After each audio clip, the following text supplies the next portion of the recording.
The Crithian Dominion fleet materialized at the edge of Earth's solar system like a swarm of metallic locusts, their hulls gleaming in the distant sunlight. 200 warships, each the size of a city block, arranged themselves in perfect military formation, a wall of force meant to terrify any species into immediate capitulation. Commander Zelker stood on the bridge of his flagship, the Devouring Truth, 6 clawed hands clasped behind his armored back. His compound eyes reflected the small blue world in the distance. Earth, the humans called it. A backwater planet. A species barely crawling toward the stars. Open all channels, Zelker commanded, his voice resonating through the bridge like grinding stone. Let these primitives hear the voice of their new masters. The transmission burst forth on every frequency, overwhelming Earth's satellites, radios, and communication networks. Humans of Earth. I am Commander Zelker of the Crithian Dominion. Your planet lies in the path of our expansion. You have one planetary rotation to surrender your governments, your resources, and your compliance. Resist, and your cities will burn. Comply, and you will serve the Dominion with your lives. This is your only warning. The bridge crew waited. Standard procedure dictated that primitive species would flood the channels with panicked responses, pleas for mercy, desperate negotiations, threats from blustering military leaders who didn't understand their own obsolescence. But from Earth came nothing. Silence. Complete, absolute, unnerving silence. Zelker's mandibles twitched. Check the communication arrays. All systems functioning perfectly, Commander, his communications officer reported. The transmission reached their entire planet. They definitely received it. Then why aren't they responding? No one had an answer. 30 meters beneath Cheyenne Mountain, Admiral Kira Aravas stood with her arms folded, watching the alien transmission replay on the holographic display. The command center hummed with controlled activity, officers at their stations, data streaming across dozens of screens, the pulse of humanity's defense network beating steadily in the darkness. Should we respond, Admiral? Captain Torres asked. Aravas didn't move. Her dark eyes remained fixed on the alien commander's face, studying every detail. No. Ma'am, they're waiting for. Let them wait. Aravas turned to face her senior staff. 80 years ago, we detected the first signs of faster-than-light travel beyond our solar system. For 8 decades, we've watched. We've listened. We've learned their languages, studied their tactics, and mapped their territories. Do you know what we discovered? The room remained silent. They all knew, but they wanted to hear her say it. Every species that has achieved interstellar travel follows the same pattern. They announce themselves loudly. They make demands. They expect immediate responses because they've grown accustomed to fear. She walked slowly around the holographic display showing the Crithian fleet. But we are not like the species they've conquered before. We learned patience from predators. We learned silence from hunters. And we learned preparation from every war we've ever fought with ourselves. Aravas stopped in front of the main display. Project Sentinel was created for this exact moment. We don't respond to threats. We answer them. Activate Protocol Black Sky, she commanded quietly. Let's show them what humanity does with 80 years of preparation. Throughout the solar system, hidden systems began to wake. In the asteroid belt, among the rocks and ice, weapons platforms shed their camouflage.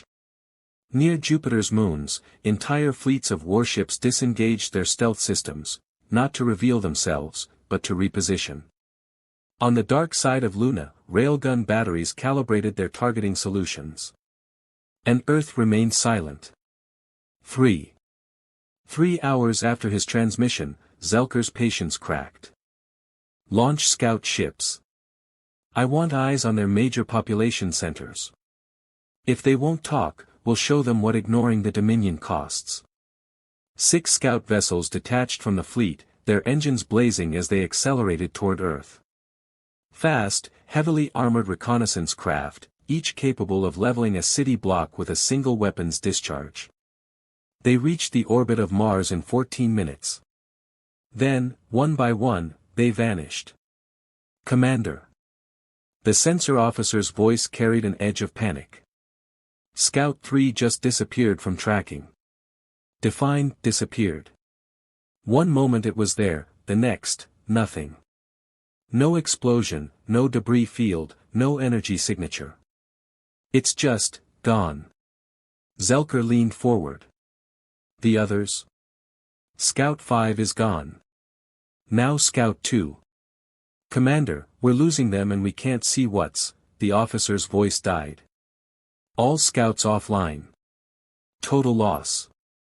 In the darkness between Mars and Earth, the Wraith-class interceptors glided like sharks through deep water. No heat signatures. No electromagnetic emissions. Hulls coated in adaptive metamaterials that bent light and sensor waves around them, rendering them invisible to every scanning technology the Krithians possessed. Each Wraith positioned itself behind a Krithian scout, matching velocity perfectly. Their weapons, quantum disruption pulses that simply erased matter from existence, fired for less than a microsecond. The scout ships didn't explode.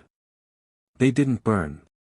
They simply ceased to exist, their atoms scattered across space in patterns too diffuse to detect.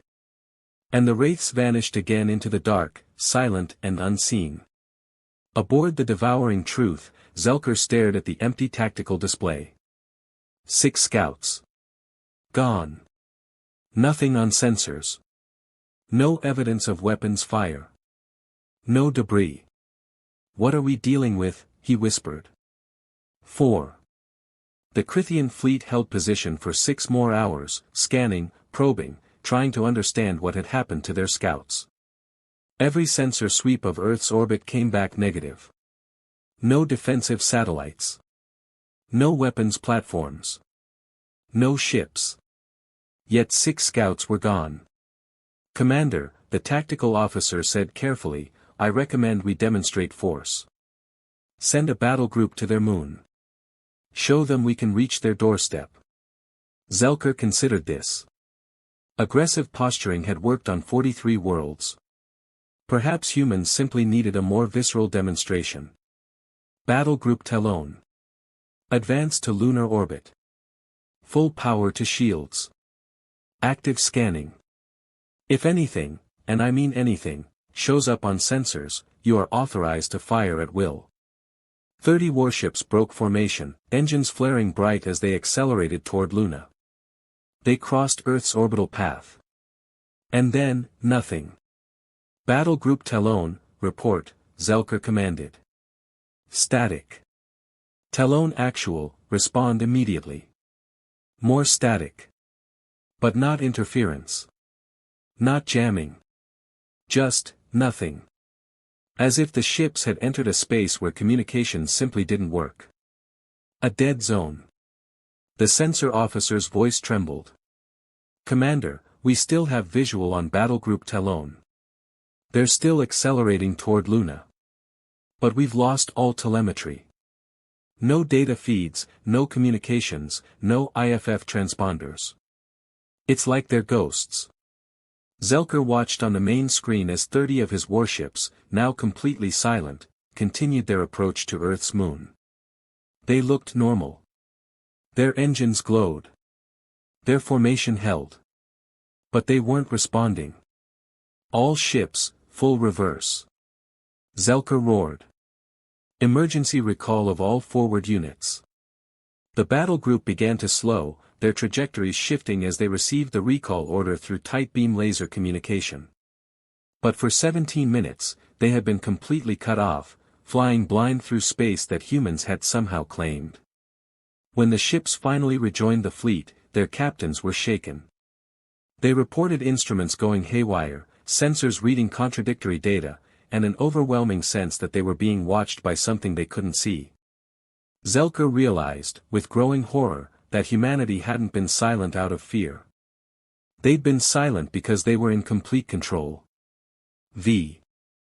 18 hours after the Krithian fleet's arrival, Earth finally answered. Admiral Aravas stood before the communication console, every camera in the command center focused on her. She wore no formal uniform, no medals. Just a simple black jacket. Her expression was calm, almost serene. "Commander Zelker," she said softly. "This is Admiral Kira Aravas of Earth Defense Command. You entered our solar system and made demands. You assumed we were weak. You assumed we were unprepared. You were wrong on both counts." She gestured, and the transmission split to show a tactical display. "For your consideration." Across the solar system, 500 human warships simultaneously disengaged their stealth systems. Around Earth, near Luna, orbiting Mars, hidden in the asteroid belt, stationed near Jupiter, everywhere the Crithians looked, human vessels appeared like stars blinking into existence. But it wasn't just ships. Every asteroid, every moon, every space station revealed weapons batteries. Luna's entire dark side lit up with targeting solutions. The asteroid belt itself became a minefield of hidden platforms. Even Earth's satellites, dismissed as primitive, revealed themselves as networked weapons systems with interlocking fields of fire that left no approach vector unguarded. Humanity hadn't militarized space. They'd weaponized it. "We have been watching the galaxy for 80 years, Aravas continued. We know your tactics. We know your technology. We know which systems you've conquered and how many species you've enslaved. And we prepared for the day you would come to us." Zelker stared at the tactical display, his compound eyes wide with disbelief. "You wanted a response," Aravas said quietly. "Here it is, leave our solar system immediately. Take your fleet, and never return. Because if you choose to fight, you won't face a primitive species learning to defend itself. You'll face a species that has spent nearly a century turning its entire home system into a fortress specifically designed to destroy anyone arrogant enough to threaten it." She leaned forward slightly. "We remained silent not because we were afraid. We remained silent because we were listening. We were watching. And we were waiting for you to realize your mistake." Epilogue. The Crithian Dominion fleet departed Earth's solar system 6 hours later, their formation broken, their confidence shattered. Not a single shot had been fired. Not one human vessel had even moved to intercept.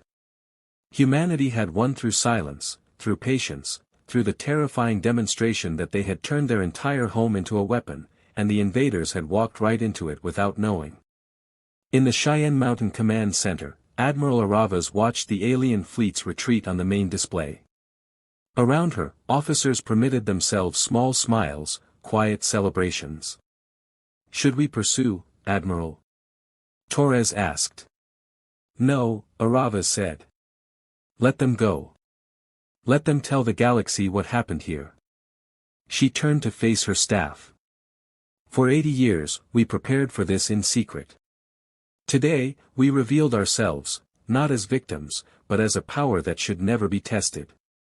The galaxy thought our silence meant weakness." She smiled, cold and certain. "They learned it meant we were listening."